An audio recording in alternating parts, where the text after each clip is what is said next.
अरे यार ये भाई, ये क्या कर रहे हैं? अब देखता हूँ ये दर्जी हमारे कपड़े कैसे नहीं सी के देता। देखते ये क्या करते हैं।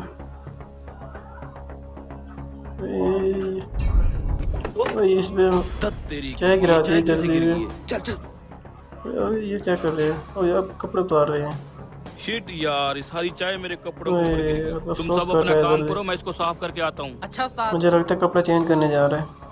हाँ रेडी हो? मैं तो रेडी ओ, हूँ, ये चश्मा क्या? लगा लो। इन्होंने कपड़े सारे उतार दिए और चश्मा पहन लिया। मम्मी डैडी लग रहा है उस्ताद। चल अब आगे का देखते हैं क्या ड्रामा शुरू करते हैं करते ये। हैं। उस्ताद हमारा ड्रामा काम तो कर जाएगा ना? अबे मैं कहता हूँ ये दर्जी हमें फ्री में सूट सिल के देगा, फ्री में। क्या बात कर रहे हो? तू चल तो सही, बस जैसे मैंने बताया तू वैसे वैसे करता जा। दर्जी ठीक है? कपड़े सिलवाने आया है। अदब बा देखते हैं क्या होते हैं। होशियार 4 पेट्रोल देखेंगे। पंप 14 कारखाने पार्ट 2 2 देखने के लिए सब्सक्राइब और लाइक करें। बहुत अमीर इंसान है ये। माशाल्लाह माशाल्लाह।